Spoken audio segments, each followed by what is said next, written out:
వార్త 1వ అధ్యాయం.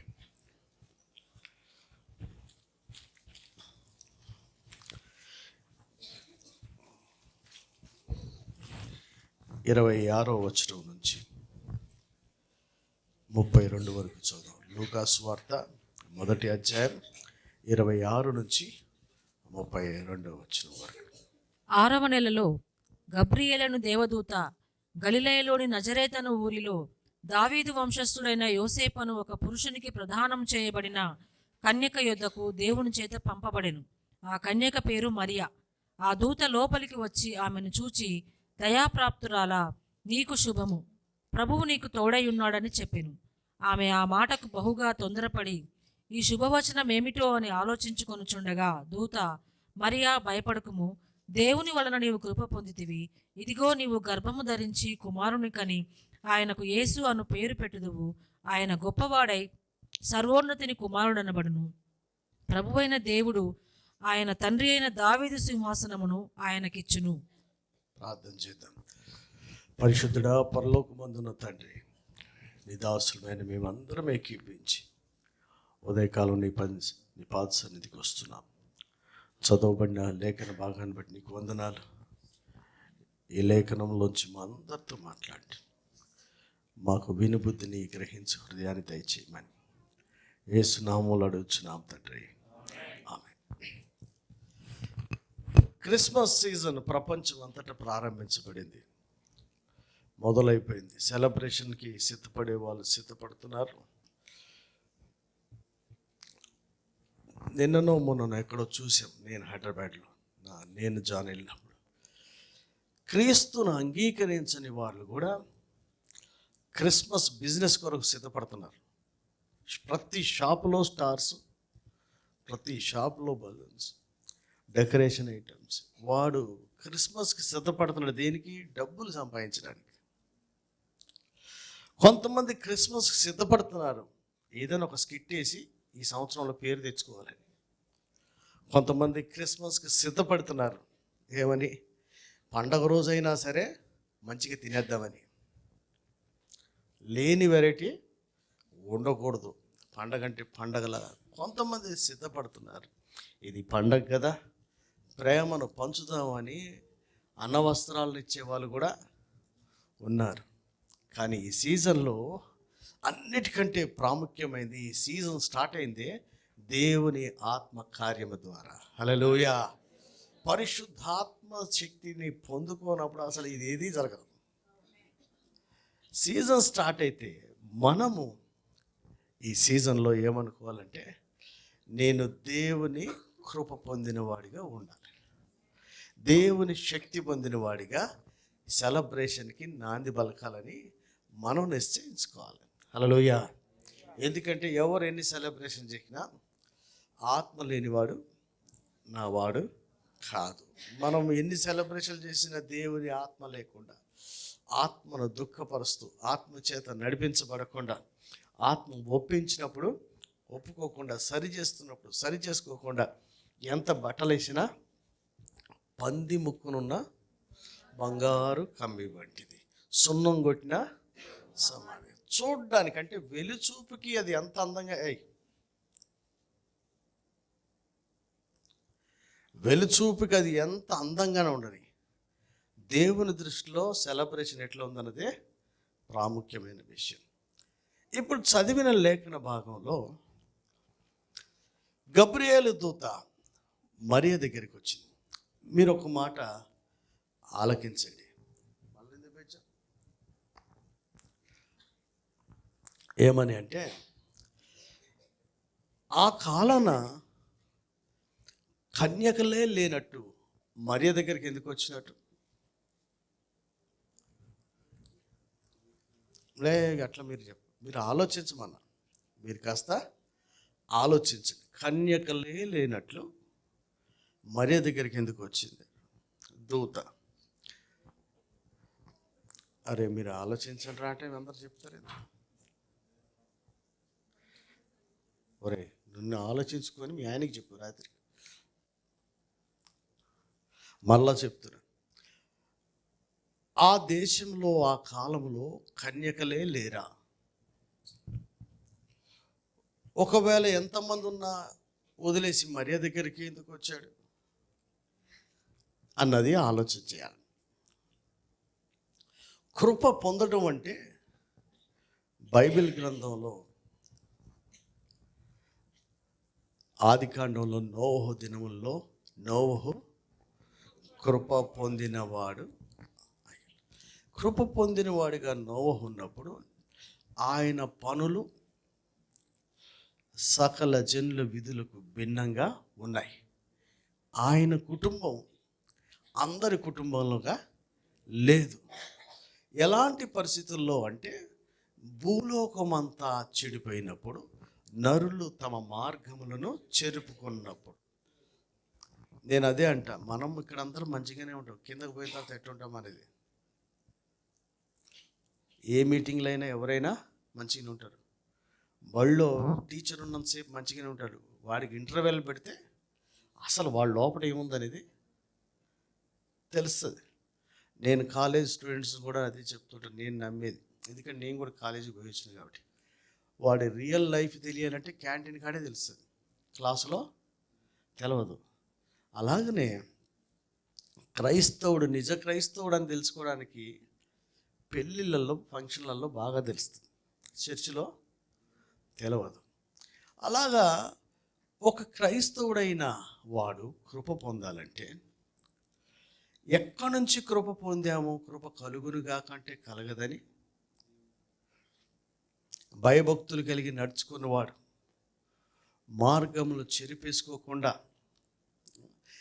నిందారహితంగా నీతిమంతుడిగా దేవుని యందు భయం కలిగి జీవించేవాడు ఇప్పుడు కాకపోతే ఒకప్పుడు ఎప్పటికైనా కృప నొందిన వాడిగా ఉంటాడని మనం బైబిల్లో తెలుసుకున్నాం. కృప పొందిన వాడు ఒకడైతే దీవించబడిన వాళ్ళంతా కుటుంబం అంతా. కృప పొందిన వాళ్ళు ఎవరు? ఒకడు. ఆ ఓడలు ఎక్కిన వాళ్ళు ఎవరు? ఫ్యామిలీ. ప్రతి వాడి ఇంట్లో భార్య అయినా భర్త అయినా పిల్లలైనా ఎవరైనా అట్లీస్ట్ నేను కృప పొందుకుంటా, నా ఇల్లు అంత బాగుపడద్దని ఆశ ఉండాలి. వాడి మీద వీడి మీద వంకలు చెప్పుకుంటూ పోతూ ఉంటే భార్యకు భర్త మీద, భర్తకు భార్య మీద, ఇద్దరికి పిల్లల మీద, పిల్లలకి ఇద్దరి మీద, అమ్మ నాన్న మీద నిత్యం ఏదో ఒకటి ఉంటానే ఉంటాయి. లేకపోవడం అది అబద్ధాలు కాదు, మన మనుషులం కాబట్టి ఈరోజు పర్ఫెక్ట్ ఉంటాం, రేపొద్దున అదే ఉండలేకపోతాం. చెప్పడానికి బాగానే వస్తాయి, కానీ ఎవరైతే ఒకరు కృప పొందుకుంటారో వాళ్ళొక్కలే కాదు, వాళ్ళ కుటుంబం కూడా కీడు నుంచి, ప్రళయం నుంచి, శిక్ష నుంచి తప్పించబడి వారే ఆశీర్వదించబడిన వారిగా భూమి మీద ఉంటారు. హల్లెలూయా. ఈరోజు మనం ధ్యానం చేస్తున్న అంశంలో మరియా కృప పొందింది అని అక్కడ రాసింది. మరియా కృప పొంది. ఎవరు చెప్పారు ఈ మాట? ఎవరు చెప్పారు? ఆలోచించుకోమన్నప్పుడు ఆలోచించుకోండి, చెప్పమన్నప్పుడు చెప్పండి. సీజన్ బాగుంటుంది అప్పుడు. మీరు రివర్స్ చేయకండి, ఆలోచించుకున్నప్పుడు. ఇప్పుడు నీవు కృప పొందావని ఎవరు చెప్పారు? గబ్రియేల్ చెప్పింది. గబ్రియేల్ ఎవరై ఉండాలి? చాలామందికి ఎవరు చెప్పాలి తెలుసా? నేను ఇటు వస్తా, పాప నువ్వు చూస్తా. ఎవరు చెప్పాలంటే కొత్తగా ప్రధానమైంది కదా, యోసేపు ఏది చెప్పినా వేదం అయిపోద్ది. దూతలతో పనిలే, దూతతో పనిలేదు. రే నీ గబ్రియేల్ ఎవరికి? ఎవరో చెప్పాలి ఇప్పుడు అంటే కొత్తగా ప్రదానం చేయబడిన వారిని బైబిల్ ఏమన్నది? భార్య భర్త అన్నది. అలాంటి సందర్భాల్లో గురి భర్త మీద, భార్య మీద కాకుండా దేవుని మీద పెట్టినామో మరియమ్మ. హల్లెలూయా. ఎందుకంటే చెప్పనా, నువ్వు కృప పొందినవాడు అని చెప్పగానే, శుభవచనం ఏంటని చెప్పగానే కంగారు పడింది. విన్నది, నీ మాట చొప్పున నాకు జరుగునుగా కన్నది. కానీ మా ఆయన ఒక మాట అడుగుతాను అనలా. దేంట్లో అడుగుతున్నా మీ ఆయన? నేను భార్యలను దేంట్లో అడుగుతున్నారు? పిల్లలారా, మీరు తల్లిదండ్రులు దేంట్లో అడగాలి? దేవుడే దిగి వచ్చి చెప్పిన దాంట్లోకి అమ్మా నాన్న సలహా కానీ భార్యాభర్తల సలహాలు కానీ అవసరం లేదు. లోబడి ఉండాలి కదా అంటే దేవుడి కంటే ఎక్కువనా? తల్లిదండ్రులను సన్మానించాలి, విధేయత చూపించాలి, దేవుడే నీకు ఒకటి చెప్తే మళ్ళా సలహా అవసరమా? అవసరం ఉండకూడదు. ఈమె వెంటనే ఏమన్నదంటే, నీ మాట చొప్పున నాకు జరుగును గాక. దేవుడు ఎంతోమంది ఉండగా ఒక మరియని, కృప అంటే ఏంటంటే క్వాలిఫైడ్ 100 మంది ఉండని, అందులో ఒకరిని ఎంచుకుంటేనే కృప. మిగతా అందరూ ఫెయిల్ అయినోడు కాదు. కృప అంటే దానికి రీజన్స్ ఏమి ఉండవు. కాస్త హృదయం దేవుడు చూస్తాడు, వారికి ఉన్నటువంటి లోపల ఉన్న ఆశలు చూస్తాడు. అందులో చాలామంది ఉన్నారు, ద బెస్ట్ని తీసి దానికి ఇచ్చేస్తున్నాడు. చూడండి, బైబిల్లో మన కృప పొందిన వాళ్ళు ఉంటే పౌలు గారు కూడా ఏమన్నారు? కృప వల్లనే నేను ఇది చేశాను. మరి ఆయన బైబిల్ కాలేజ్ చదువుకోలేదా? ఆయనకి ఎక్సలెంట్ నాలెడ్జ్ లేదా? పైసలు లేవా? ఏమీ లేవా? ఆ తరంలో అలాగే ఎవడూ లేడా? వస్తూ ఉంటారు. కానీ కృప ద్వారా దేవుడు కొన్ని ఇస్తాడు. అంటే ఇది నాకు కావాలని అడగకుండానే నేను యథార్థంగా భక్తి చేసేవాడికి దేవుడు ఒకటి ఇచ్చినప్పుడు అది ఎలాగుంటుందంటే, అది ఎలాగుంటుంది? నీ ఊహకు మించింది, నిన్ను రాబో దినాల్లో చిత్రహింసలు పెట్టేది. అయినప్పటికీ మనం దాన్ని నీ మాట చొప్పున నాకు జరుగును కాక. అరే 25 పెట్టారు, నాకు చెమటలో వస్తుంది. నువ్వు ఎట్టపోతావమ్మా అమెరికా?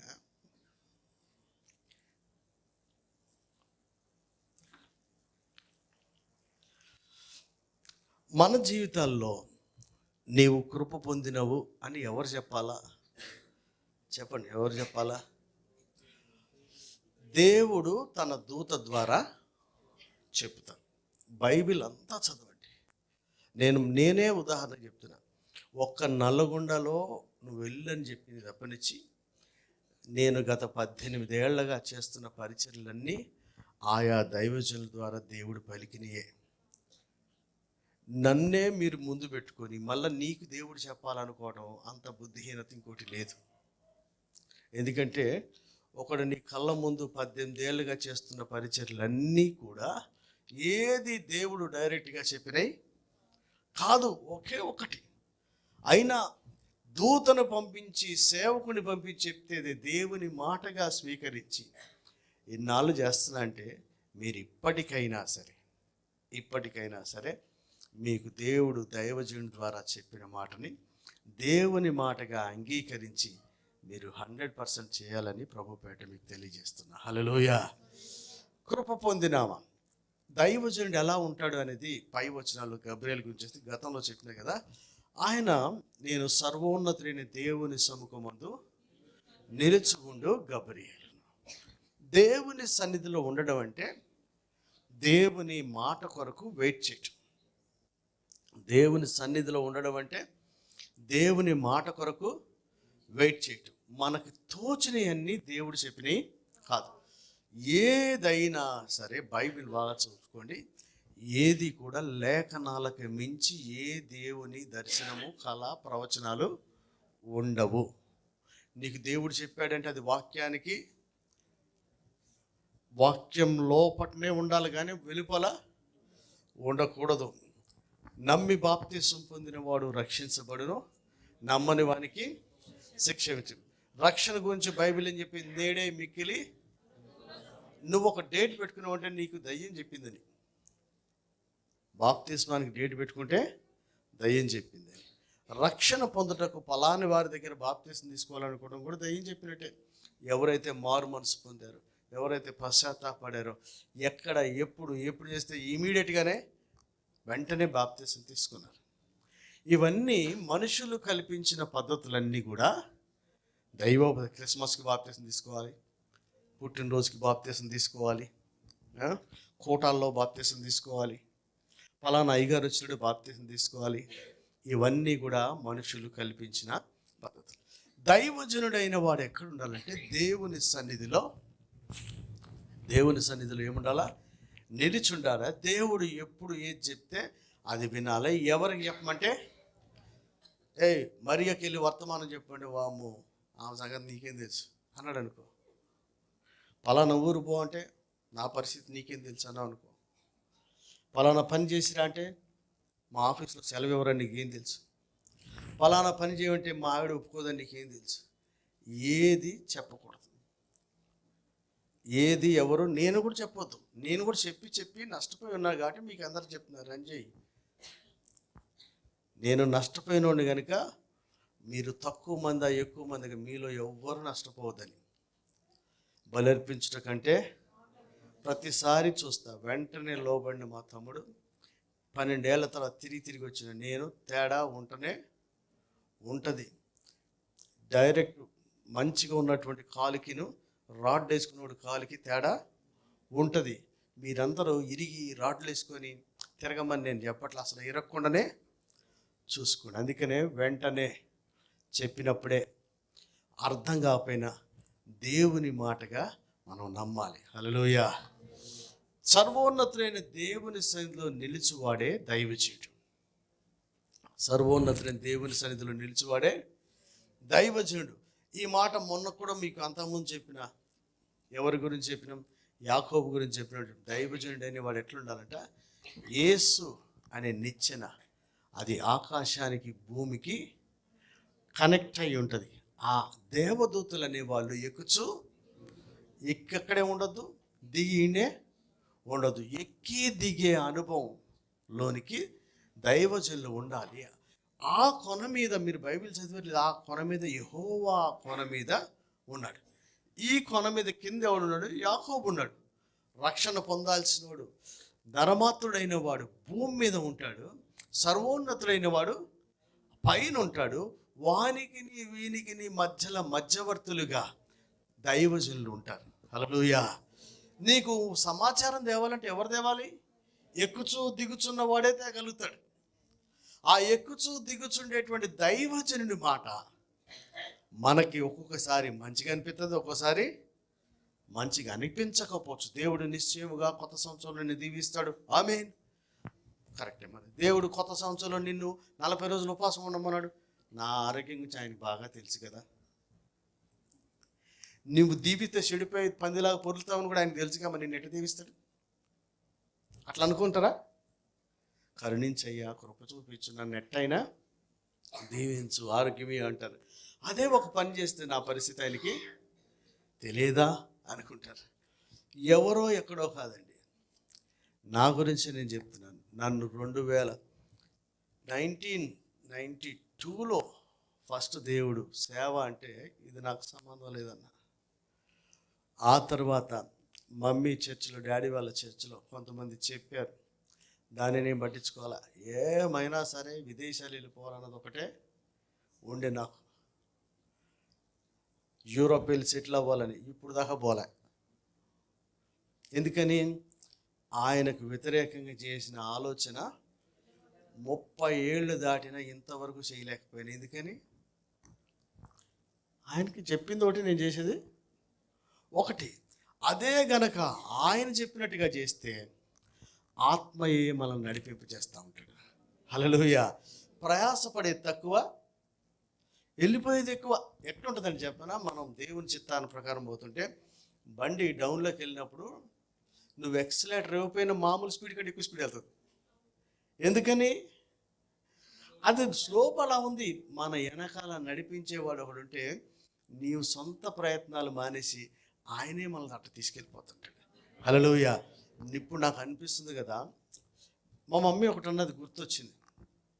నేను 2017లో ఫస్ట్ టైం మళ్ళీ దుబాయ్ వెళ్ళినప్పుడు అక్కడ నన్ను దైవజనుడిగా, స్పీకర్గా మీటింగ్ ఫస్ట్ పోస్టర్ వేసింది. అప్పుడే నాకంటూ ఒక ఫోటో వేసి మీటింగ్ అని పిలిచింది దుబాయ్లో. అప్పుడు అన్నది, అరే నువ్వు 2000లో 17 సంవత్సరాల క్రితం ఉద్యోగానికి పోతే దేవుడిని నా నుంచి బాంబ్ బ్లాస్ట్ చేసి రప్పించండి, ఇప్పుడు ఒక సేవకుడిగా నేను అక్కడ తీసుకెళ్ళాడని చెప్పి. హల్లెలూయా. నాకు ఇప్పుడు అది గుర్తొస్తుంది. యూరోప్ మళ్ళా డబ్బు కోసం వెళ్దాం అనుకున్నా, ఆయన ఇంకో రకంగా తీసుకుపోతాడు నన్ను. హల్లెలూయా. ఎందుకని? ఆలస్యమైన ఆయనను వెంబడిస్తే ఆఖరు వచ్చినోడు కూడా రూపాయి ఇచ్చాడు, మర్చిపోకండి. ఆఖరు వచ్చినోడికి కూడా రూపాయి ఇస్తాడు. దేవుని ప్రేమ అంత గొప్పది. అందుకనే హిందీ వచ్చినా రాకపోయినా హిందీ ప్రజలకు వెళ్ళమంటే చాలామంది అంటే నీకు హిందీ వచ్చా అని అడుగుతారు నన్ను. నాకేమొచ్చు, మరి ఇంగ్లీష్ మీడియమా కాదు, అది కాదు. మరి ఈ మీటింగ్లు ఏంది, తిరుగుడేంది, ఎందులో చెప్తాను. నిన్న కూడా ఒక ఆయన అడిగాడు, నీకు హిందీ వచ్చా? ఛత్తీస్గఢ్ పోయి ఈ ఫోటో చూసి ఇంతమంది ఉన్నా హిందీ వచ్చా అన్నాడు. నాకు హిందీ రాదు, హిందీతో నాకేం పని, ఆయనతో మనకు పని. హల్లెలూయా. మా తాతనే కాసేపు మలయాళంలో మాట్లాడేవాడట, కాసేపు ఇంగ్లీష్లో మాట్లాడేవాడు. భాషతో మనకేమీ సంబంధం లేదు. ఆ దైవజనుడి గారిని నేను మర్చిపోలేదు. అంత కృప ఇచ్చినప్పుడు నేను అది పోగొట్టుకోకుండా ఉండాలని ప్రయాసపడతాను.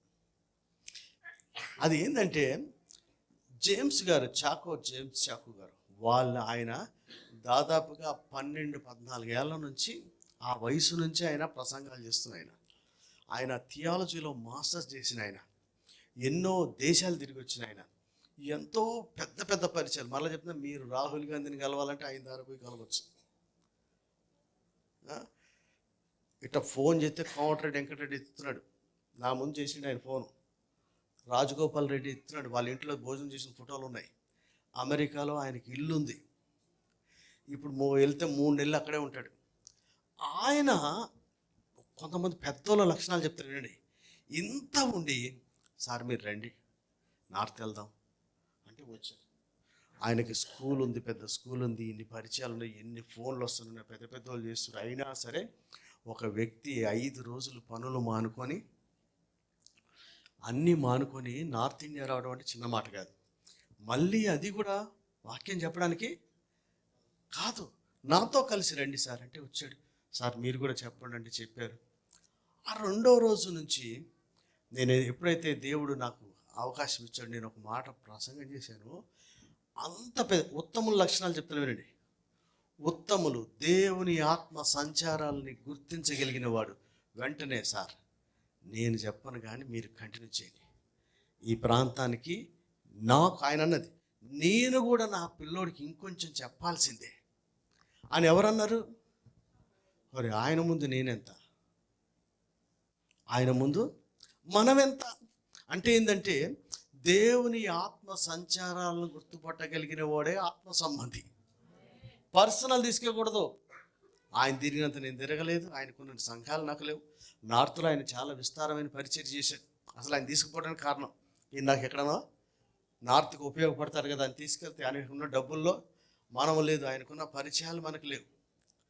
ఇలాంటి ఆయన కూడా స్టేజనో మైకనో అనుకోకుండా దేవుని ఆత్మ కార్యాలకి వెనక నుండి సపోర్ట్ చేయటం వచ్చాడు. హల్లెలూయా. నేను అన్నా, సార్ మునుపటి దినాలు, మునుపటి ఉద్యోగం మళ్ళా వస్తుందని చెప్పిన. హల్లెలూయా. ఎందుకంటే ఒక్కడు చెప్తే 11 మంది ఏకీపించారు. ఏమో వీడు అవుతలేదు, నా టైం ఎప్పుడు ఎవడు అనుకోలే. ఆ రోజులు వస్తున్నాయంటే మళ్ళా ఉద్యోగం గ్యారెంటీగా వస్తుంది. కనుక మీరు నేను కృప పొందిన వారంగా ఉంటే, ఆయన చెప్పాడా, నీ మాట చొప్పున నాకు అనాలి. వామ్మో, ఈసారి నా పేరు మార్చాడుగా, ఇది వస్తే బాగుండకున్నా కదా, ఇది ఇంకోటి ఏదో వచ్చింది కదా, ఇది నా వల్ల, నీ వల్ల అవుతుందా కాదా అనేది ఒక కన్యక గర్భం దాలిస్తుందా, దాలిస్తే ఇంట్లో సమాజంలో ఎన్ని శ్రమలో ఏమీ తెలవకనే దూతను పంపించాడంటవా? ఆయనకు తెలవకుండానే పంపించారా? ఆయన వచ్చిన తర్వాత శ్రేష్టమైన విషయం ఏంటంటే, ఆమె ఒక్క మాట కూడా ఏమని అడిగిందంటే, ఇది నాకు, కొంతమంది అవుననరో కాదనో దిష్టి బొమ్మలాగా ఉంటే ఏం సుఖం, ఇది ఎలాగో జరుగును అంటే చేసేవాడికే ప్రశ్నలు వస్తాయి. వీడు చెప్పుకుంటా పోతారు, మన పని మనం చేసుకుంటా పోదాం అన్నోడికి ఏం ప్రశ్న లేదు, పాడలేదు. ఇది ఎలాగునా, ఇది ఎలాగో జరుగును, నువ్వు బుర్రచించుకుంటే ఏమి తెలియదు. ఆయన ఒక మాట అడిగితే చెప్తా, ఒక మాట అనగానే అయ్యా నాకు ఎందుకు ఈ డ్యూటీ వేసావు అని ఒక మాట అడిగితే చెప్తారు. కానీ అడగకుండా మీ అమ్మ ఈడికేసి నాకు ఇవ్వకపోతే ఈకండి, మినిస్టర్ పోస్ట్ లాగా ఈడికి ఎందుకు ఇచ్చాడు? కొంతమంది అంతే కదా, ముఖ్యమంత్రి పదవి రాకపోయినా తెలంగాణలో కొంతమందికి బాధ లేదు, కానీ రేవంత్ రెడ్డికి వచ్చినందుకు బాధ ఉంది. అలాగనే కొన్ని కొన్ని పరిస్థితుల్లో మనకి ఎందుకు ఇవన్నీ చెప్తానంటే, నేను దేవుని మహాకృపను బట్టి తాత అప్పటి నుంచి పరిచర్యలు చూస్తున్నాను. దేవుడు ఎవరిని దొక్కుతున్నాడు, ఎవరిని లేపుతున్నాడు అది ఎంత ఆలోచించినా అర్థమైసావు మనకి. అది ఎంత ఆలోచించినా రీజన్ మనకు అర్థం కాదు. అలా నడిపింపులో వెళ్ళిపోవడం బెటర్. నేను చూసిన వీడు అనుకున్నవాడు వాడు లేడు, వీడు పనికిరానాడు వచ్చేస్తాడు. హోసన్న మినిస్ట్రీలో అబ్రాహం పాస్టర్, నేను కన్నా డేవిడ్ గారు వెళ్తే గేటు కాడ రూమ్లో కూర్చొని బయటకు వచ్చి, సార్ లేరండి సాయంత్రం వస్తారు చెప్పిన ఆయనని దేవుడు కొమ్ము తైలంతో అభిషేకించి హోసన్న మినిస్ట్రీస్కి ప్రెసిడెంట్గా చేశారు. అరే ఎక్కడో కాదు, నేను కన్నా డేవిడ్ గారే పోయాను. దేవుడు ఎవరిని ఎప్పుడు ఎలా హెచ్చిస్తాడో అప్పటి వరకు నమ్మకంగా విధేయతతో ఉండాలండి. ఇది నాకు ఎలా సాధ్యం, ఇది ఎలా మీకు ఆ స్టోరీ తెలుసా? పెద్దవాళ్ళు చెప్తారు, నేను లేను కానీ ఆయన లేడట. ఆయన ప్రస్తుతానికి ఎవడో ఏదో అంటే వీళ్ళు బాధపడి ఎక్కడో ఏడుస్తుంటే చనిపోయే ముందు లాస్ట్ దినాలు వేసాను కానీ వాడేడి వాడిని పిలవండి అంటే మళ్ళీ ఏమన్నా పని చెప్తారు, కిందకి రాకిందిపరా, అన్నం వండరా, కుర్చీలేరా, ఇలాంటి పనులే చేసేది కదా. అట్లాంటి పని వాడిని పిలిపించి వాడిని వెంటనే అభిషేకించారట. అంటే దేవుడు ఎవరిని హెచ్చిస్తాడంటే, ఎవరు విధేయత ఉంటే వాడినే. నాది అనుకున్నవాడి కల్లా ఏమీ దక్కలేదు, నమ్మకంగా ఉన్నవాడిని దేవుడు ఎంతగానో ఆశీర్వదించాడు. హల్లెలూయా.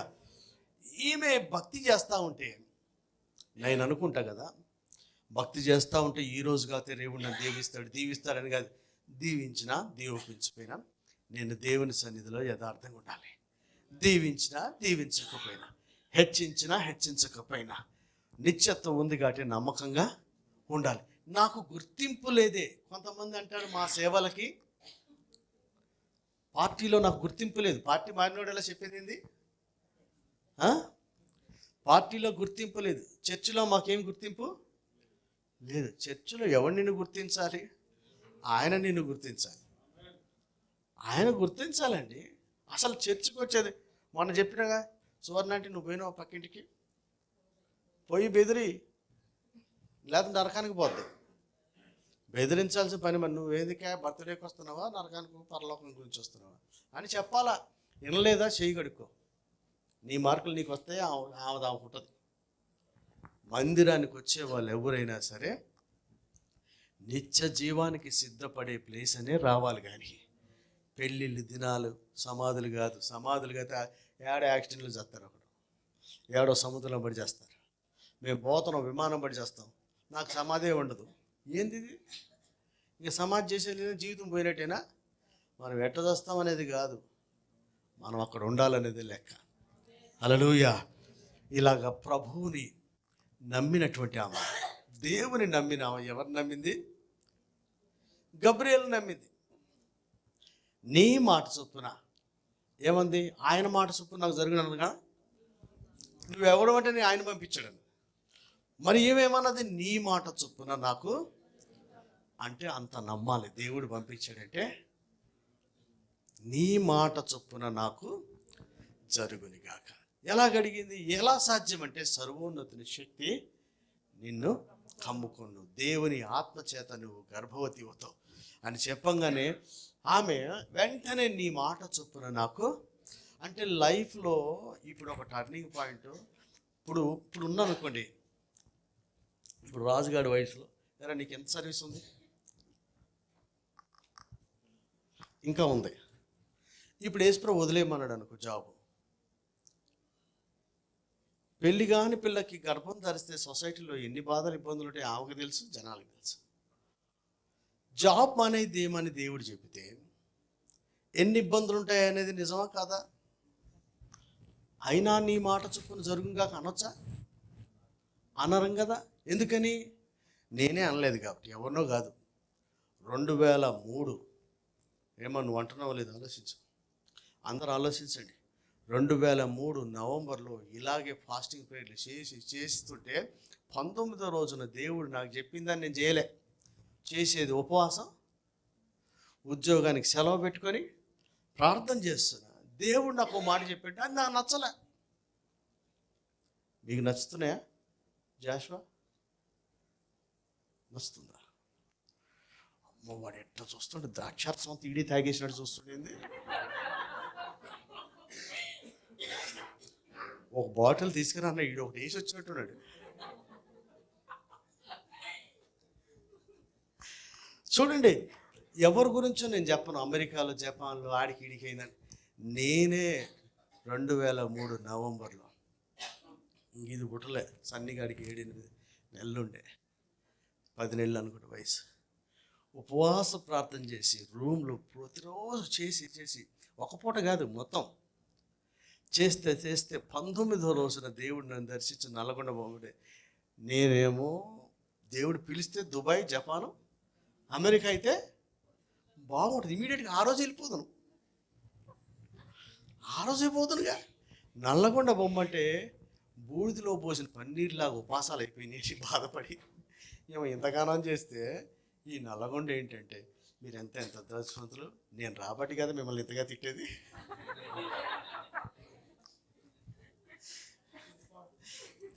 అవునా కదా?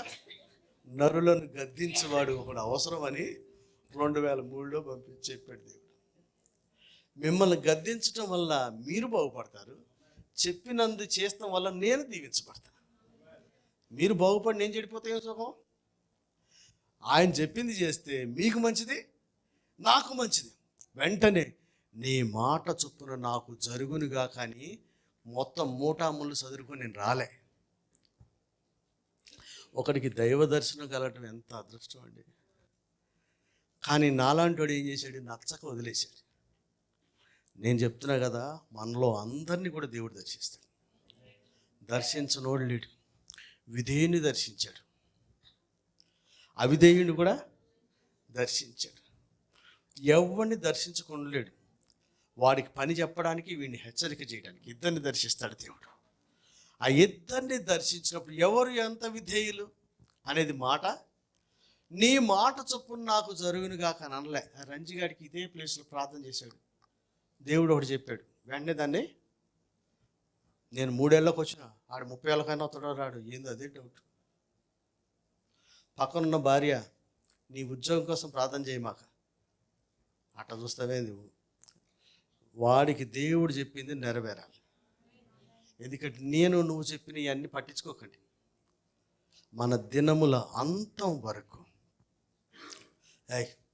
మన దినముల అంతం వరకు కూడా ఏది ప్రాముఖ్యమైందో, ఏది శ్రేష్టమైందో, ఏది ప్రయోజనకరమైందో, ఏది మనకి ఇతరులకు దీవెనకరం ఆయనకి తెలుసు. ఆ మాట చొప్పున వాడి జరగాలి. ఈ అమ్మాయి ఉంది కరుణ, కొడుకు గురించి ఏం ప్రార్థన చేస్తున్నావు నువ్వు? నాకు 2 విషయాలు చెప్పింది. ఒకటి లడ్డూలు ఇచ్చినా అంది, నీకు గుర్తున్నాయా? మర్చిపోకు, నాకు గుర్తుంటాయి. లడ్డూలు మంచిగా అన్ని రకాలు, 18 గింజలు 20 గింజలు ఉంటాయి కదా, ఆ లడ్డూలు తీసుకొచ్చి ఇచ్చిరా అంది. ఇంకో మాట, వాడికి జాబ్ పడుతుంది. ఒక మాట, దానికి ముందే నువ్వేం బాధపడకము, విను, మమ్మీ చెప్పిన దర్శనం వచ్చింది, వీడు 1000 మంది ముందు నిలబడి ఉపదేశం చేస్తుంటే నేను చూశానమ్మా. ఎవరికి? నీకే కదా. మమ్మీకి అర్థం కాని వాడు చెప్పే అంత ఉంటే నువ్వు దేన్ని వదిలేసి దేన్ని పట్టుకున్నావు? నేను చెప్తున్నా కదా, మీలో అందరూ కూడా నాకు మించి ఉండాలని కోరుకుంటాను. నేను అనుకోకపోతే నేను ఆయన శిష్యుని కానే కాదు. ఎందుకంటే ప్రభువే అన్నాడు, నేను నాకంటే ఎక్కువ. అరే, మనోళ్ళందరూ కూడా నాకంటే ఎక్కువే చెయ్యాల, నాకంటే ఎక్కువ చెయ్యాలి. దేవుని మాట చొప్పున జరుగునుగా అనందుకే ఇంతవరకు నాకు దరిద్రాలు వెంటాడుతూనే ఉన్నాయి. మీరైనా సరే, మళ్ళా చెప్తున్నా, ముత్తయ్య గారు, ఎవరైనా సరే ఆయన మాట చొప్పున అనమ్మా. ఎప్పుడైనా వాడి లైఫ్, వాడు ఎక్కడ ఆ దర్శనం, ఆకాశం ముందు కలిగిన దర్శనానికి పిల్లలకి సొంత ఆలోచన పెట్టకండి. మనం ఒకరోజు చూస్తాం, 2 రోజులు చూస్తాం, దేవుడు అంతం వరకు చూస్తాడు. ఆయన చేతిలో ఉంటే అంతకంటే మించింది. అరే, వాడికి ఏదో లైఫ్ చేద్దాం ఒక నేను ఇయ్యాలి పోయినాను, కొడుక్కి నేను ఏం చేయగలను? బిడ్డకి నేనేం చేయగలను? ఎవరు మాత్రం ఏం చేయగలుగుతారు? ఆయన చేతిలో ఉంటే ఆయన దినముల అంతం వరకు పిల్లల్ని చూస్తాడు. కనుక నేనే చెప్తున్నా, నీ మాట చొప్పున నాకు జరుగును కాక నేను అన్నోడు మా తమ్ముడు డిగ్రీ సెకండ్ ఇయర్లో చదువు మధ్యలో మానేసి ఏజెన్సీ ఏరియాకి పరిచయకి వెళ్ళిపోయాడు. నువ్వు పోనెత్తావా సార్ మీ అబ్బాయిని?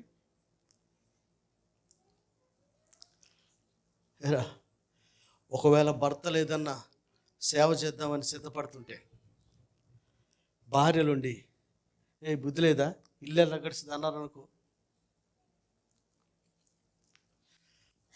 అమ్మాయి మంచిగా పోతుంది, చదువుకొని వస్తుంది, అంత చేసి దేవుడు సేవ చేయమన్నాడు అనుకో, కారణం ఏమనాలి? ఆయన మాట అనాలి. మేము ఇంత పెట్టుబడి పెడితే నేను అప్పు తీరేదాకా లోన్ తీరేదాకా ఉండు. మనిషి యొక్క సహజం, తప్పు కాదబ్బా, సహజమైన ఆలోచన. మేము ఇంత చదివిపిస్తే ఇదేంది? నువ్వెంత చదివిపించావో అంతకు మించినోడిని దేవుని దగ్గర నడిపించడానికి బిడ్డను వాడుకుంటాడు. హల్లెలూయా. మా తమ్ముడి దగ్గర ఒక ఫోటో తీసిన నేను మొన్న ఒకసారి, లాస్ట్ ఇయర్. ఇట్లనే తమ్ముడు నేను కూకట్పల్లిలో పెద్ద చర్చిలో, అది చాలా పెద్ద చర్చ్ అంటే కూకట్పల్లిలో, ఆయన కాదు బెరాక, ఆయన పేరు దైవదాస్, ఆయన ఏం పేరురా, యేసుదాస్ గారా, యేసుపాతం గారు. చాలా పెద్దది, కాలనీలో సగం ఉంది ఆ చర్చ్. అది 3-4 అంతస్తులోనే, లిఫ్ట్లోనే దానికి. ఆ చర్చిలో మీటింగ్, దానికి పర్మిషన్ లేదు ఇందుకే. ఎందుకంటే 30 ఏళ్ల క్రితం వచ్చిందంట సారు, అప్పటికి అసలు అది అడిబేట, ఆయనే పెట్టాడు కనుక ఆయన తర్వాతే అందరూ వచ్చారు కనుక ఎవడు ఆయన టచ్ చేయరట. అక్కడ మేము కూర్చుంటే, నేను కూర్చున్నా, నా పక్కన తమ్ముడు కూర్చున్నాడు, నేను ముందు వెళ్ళా, వాడు ఫ్లైట్ లేట్ అయింది వచ్చాడు ఎయిర్పోర్ట్ నుంచి డైరెక్ట్గా. అంతలోనే ఒక ఆయన వచ్చాడు, నన్ను చూశాడు, వచ్చి ప్రైజ్ రాడాడు చూసి, నేను ఆస్ట్రేలియా నుంచి వచ్చాను బాబు అనగానే, వీడియో నాకు సంబంధం లేనివాడు, నాకెవరు తెలుసు ఆస్ట్రేలియాలో, నేను కాదా జపానీ అనుకుంటున్నావే ఏందన్నా. చాలామంది నాకు వందనాలు చెప్తారు మా తమ్ముడు అనుకొని, యాడికి పోయినా వీడియోడు బాబు ఆస్ట్రేలియా అంటే నాయన కాలు తిరుగుతున్నాడు ఏదని. నేను కాదా, మా వాడు ఇంకా రాలేదు. తెలుసు సార్, మీరు వాళ్ళ అన్నది నాకు తెలుసు, వచ్చినప్పుడు కొంచెం సార్తో మాట్లాడాలి, మీరు ఒక మాట చెప్పండి, రికమెండేషన్ అవ్వాలి. మరియమ్మ, నేను మరియమ్మ. ఈ మధ్య చాలామంది ఎందుకు ఫోన్ చేస్తారంటే, మా తమ్ముడు డేట్ కాబట్టి వాడు నేను చెప్తే మా వాడు కాదన్నాడు. కనుక అందరికీ ఏం సోర్స్ వందనాలు అనగా నాకు అనుకునేరు ఈ ఆడికి. ఆ మాత్రం జ్ఞానం లేకుండా ఆస్ట్రేలియా నుంచి వచ్చాడట. ఇక్కడ అనగానే కూర్చున్నాడు, వాడి ఫ్లైట్ లేట్ అయింది, జాన్ తీసుకొచ్చాడు. ఆడ కూర్చోగానే నేనే పిలిచాను, ఎరా మా తమ్ముడు వచ్చాడు. తమ్ముడు తెలీదా? తెలుసు కానీ ఇంట్రడక్షన్ నేను చేయాలి కదా. మా తమ్ముడు ఆ నెక్స్ట్ డే ఆస్ట్రేలియా వెళ్తున్నాడు. ఈయన అక్కడ మీటింగ్లు ఏర్పాట్లు చేసిన వాళ్ళందరి తరపున వచ్చిన ఆయన అన్నమాట చెప్పడానికి. ఇలా వచ్చి చెప్తుంటే వెంటనే కూర్చున్నాడు. రాగానే మీరు నమ్ముతారా, ఇట్లా కూర్చుంటే వెంటనే ఇక్కడ మోకాలు వేసాడు. సోఫా మీద నేను కూర్చున్నా, తమ్ముడు కూర్చున్నా, ఆయన అక్కడ వేసాడు. వేసి తమ్ముడికి, సార్ ఆస్ట్రేలియాలో ఇప్పుడు దిగుతారు, ఈ మీటింగ్ ఉంది, ఆ మీటింగ్ ఉంది, నేను మీకంటే ఒకరోజు ముందుగా వెళ్తున్నా.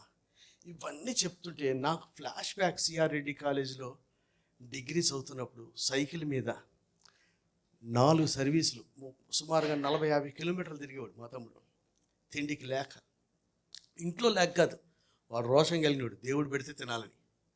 ఇంట్లో లేకని ఇప్పుడు దాకా ఆడ ఎవరిని ఏమీ అడగలేదు. కొంతమంది దున్నపోతులు లాంటి పాస్టర్లు, జపానియా పాస్టర్కి డబ్బులు ఎక్కువ పెట్టా, ఆడ ఇంటి అమ్మ నాన్న అడగలేదు. ఆడు హాఫ్ నాలెడ్జ్ వాళ్ళకి ఏం తెలుసు? వాడు ఎప్పుడు మమ్మీ డాడీని ఒక్క పైసా అడగలే, జనాలు అడుగుతున్నాడు చెప్తారు.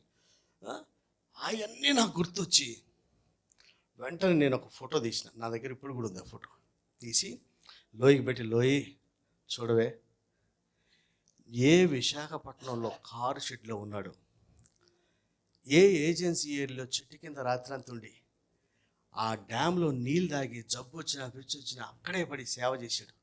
ఊరు పంచాయతీ పెట్టి ఈయన దోషిగా నిందించారు. అలాంటి వాడి ముందు విదేశాల్లో 100 కోట్లు సెటిల్ అయినాడు, మోకాలేసి మాట్లాడుతున్నాడు, చూడు అని ఒక ఫోటో తీసి పెట్టా. ఇది ఎచ్చు కాదండి, కృప. దేవుని కృప ఎంతగా హెచ్చిస్తుందంటే మనం ఏమేమో అనుకుంటామేమో. ఒకసారి బోరబండ్లో మీటింగ్ అయింది, నేను కూడా పోయినా. కార్పొరేటర్లు, ఎమ్మెల్యేలు అందరూ వాక్యం చెప్పడానికి మా తమ్ముడు రాగానే అందరూ లేచి నిలబడ్డారు. ఏంది ఇది? మీరు నమ్మండి, మీరు ఎంత చదువుకొని ఎంత సంపాదించిన రాదు, దేవుని వలన హెచ్చిస్తే ఎవడు తగ్గించలేడు. అది హల్లెలూయా. ఎందుకు ఇవన్నీ చెప్తున్నంటే, ఏమా వింటున్నావా, నీ మాట చొప్పున నాకు అన్నాడు వాడు. నేను అల్లా ఏమో నాకు పెడతాడే దాన్ని చెయ్యి ఇట్లనేసి నాకు పెడుతుండేది. సేమ్ రంజిగాడిలా గుర్తొస్తుంది. నాకు చెప్తాడేంది, నాకు చెప్తాడు, నీకు చెప్తాడే, మరి నీకు చెప్పకపోతే ఎవరు చెప్తాడు? నీ దినములన్నీ కూడా ఆయన దగ్గర ఉన్నాయి, ఆయనే చెప్పాలి మనకి. మన గురించి మనకేం తెలుసు? ఆయనే చెప్పాలి మనకి. నేను కాదన్నా వాడు అవునన్నాడు. కృపనొందినవాడు, నీ మాట చొప్పున నాకు జరుగునన్నవాడు ఖచ్చితంగా ఉన్నతమైన స్థానంలోనే ఉంటాడు. హల్లెలూయా. ఆ మాట చొప్పున అని మీకు ఇప్పుడు ఒక్క విషయం చెప్పి ముగిస్తా. అమ్మ వినండి, వింటున్నారంతా? నీ మాట చొప్పున నాకు జరుగునుగా కంటే ఒక ఎత్తు భక్తిలో. అప్పుడు దూత ఏమైపోయాడు? నేను ఈయనే ఉంటా 6 నెలలు, ఎవడని తిడితే ఆడ ముఖం పిసికేస్తానని, ఆ చంపకేసి కొడతానాడా? అమ్మో ఈ పరిస్థితులు ఎట్లా? నేను మీ ఆఫీసర్ దగ్గరికి వస్తా, మీ అత్త దగ్గరికి వస్తా, మీ కోడల దగ్గరికి వస్తా అని చెప్తాడు. ఇక ఇదే పైన చాలామందికి ఇంత దాకా వచ్చావు, ఇంకో 6 నెలలు ఉండరాదు, డెలివరీ అయ్యకపోదులే అంటే అటు. జనాలు ప్రార్థనలు విపరీతంగా ఉంటాయి. మీరు నమ్మండి, వాడికి ఆలోచనలు ఎట్ట పడతాయి? ఇంత కష్టమైన టాస్క్ ఇచ్చి నువ్వు వెళ్ళిపోతా అంటావేంటి? నువ్వు ఉంటానంటే నేను సేవ చేస్తా. ఉండకే ఆడైపోద్దండి. సర్వోన్నతుని శక్తి నిన్ను కమ్ముకుంటుంది. హల్లెలూయా. దూత ఎవడు వర్తమానం ఇస్తాడు, నేనేమండి కొంచెం వర్క్ అసైన్ చేస్తా, దేవుని ఆత్మ మన మీదుండి మనల్ని నడిపిస్తుంది. హల్లెలూయా, హల్లెలూయా. ఆమె నీ మాటను చొప్పున నాకు జరుగునుగా. కానీ అమ్మ వినండి, కొన్ని క్రీము మనం చిన్న మిస్టేక్స్లో మిస్ అయిపోతాం. అదేం తెలుసా? నీ మాట చొప్పున నాకు జరుగునుగా కానీ ఇమీడియట్గా యోసేపు దగ్గరికి వెళ్ళలే. ఆయనే ప్రస్తావించిన నీ బంధువురాలైన ఎలిజబెత్ అనగానే వెంటనే అక్కడికి వెళ్ళిపోయింది. మనం ఎక్కడికి వెళ్ళాలి? ఇదే ఆత్మ కార్యాలు ఎవరి దగ్గర జరుగుతున్నాయి, ఈ ఆత్మ చేత నడిపించబడుతున్నాయి, అక్కడికి వెళ్ళాలి. మనం ఆడిపోతాం, యోసేపు దగ్గరికే పోతాం. యోసేపు అంటే ఎవడు? నచ్చినోడు. యోసేపు అంటే ఎవరు? నచ్చిన బిడ్డ, నచ్చిన కొడుకు, నా భార్యలు, భర్తలు. ఇంతకంటే ఇమ్మీడియట్ రిలేషన్స్ ఇంకోటి ఏమైనా ఉందా? లేదు. కానీ ఆమెను వదిలేసి ఆత్మ సంబంధమైన ఒక దైవజనురాల దగ్గరికి వెంటనే వెళ్ళిపోయింది. హల్లెలూయా. నీకు ఇవ్వబడిన దర్శనం, నువ్వు పొందిన కృప అంతం వరకు నిలవాలి. నీ పని ముగించబడాలంటే అదే ఆత్మచేత నడిపించబడుతున్న ఆ దైవజనురాల దగ్గరికి వెళ్ళాలన్న జ్ఞానం ఆమెకు వచ్చింది. హల్లెలూయా. చాలామందికి ఉత్తమమైన దర్శనాలు దేవుడిచ్చిన అన్నీ పోగొట్టుకుంటారు. ఎందుకని? ఫెలోషిప్ లేదుగా. నీ బిడ్డ సంగతి నువ్వు మర్చిపోయినావేమో, నాకు గుర్తుంటుంది. నాకు చూపించినవి కాదు, ఆమెనే ఇక్కడ నిలబడి చెప్పింది. అమ్మాయి మర్చిపోయిందేమో, నువ్వు మర్చిపోయినవేమో. దేవుడు మర్చిపోడు. వెంటనే వస్తే బాగుంటుంది, లేకపోతే తన్నిచ్చైనా తెస్తాడు. 12 ఏళ్ళ తర్వాత వచ్చిన ఏదో చేస్తున్నావు, కొంచెం పరిచయం జరుగుతుంది, కానీ నన్ను నానా హింసలు పెడతానే ఉన్నాడు ఆయన. ఎందుకని? లేటుగా వచ్చినాం కదా. అయ్యా చాలామంది ఒకటి చెప్తా వినండి, 60 ఏళ్ళ కీడికి MA డిగ్రీ వచ్చిందంటే ఆడికి ఏమైనా ఉద్యోగం వస్తుంది, తృప్తి. అది చాలామందికి లేటుగా వచ్చినామంటే తృప్తి. నేను కూడా BED చేసిన, నేను కూడా మినిస్ట్రీ చేస్తానంటే రిటైర్డ్ అయినాడు. ఏంటంటే బైబిల్ కాలేజ్ చేసేయండి, ఆడికి ఎవడిస్తాడు ఉద్యోగం? చాలామంది లాస్ట్లో దేవుని మాట నేను కూడా సేవ అంటే ఏం జరగదు అక్కడ. ఆ డిగ్రీ ఏదో 21, 22, 18 ఏళ్ళకి చేస్తే నీకు ఈ వయసులో బెటర్ ఫ్యూచర్ దేవుడిచ్చు. చేసామన్న డిగ్రీ తృప్తి కాదు, టైంలోనే చేయాలి. మాట వింటున్నామనేది కాదు, అది అప్పుడే వింటే దేవుడు అట్లా ఆశీర్వదిస్తాడు. హల్లెలూయా. కనుక ఈ రోజున దేవుడే దిగి వచ్చి మనకేమన్నా చెప్తే నీ మాట చొప్పున జరుగునుగాక అనంత ఉంటేనే భక్తి. లేకపోతే నువ్వు దేవుని మీద ఆధారపడలే, నీ మీదనే ఆధారపడ్డాం. 100% దేవుని మీద ఆధారపడడం అంటే ఏంటి? నువ్వు చెప్పావు, నేను పర్యావసనాల గురించి ఆలోచించు. రెండవదిగా దేవుని మాట 100% మనలో నెరవేర్చబడాలంటే మనం ఎక్కడికి పోవాలి?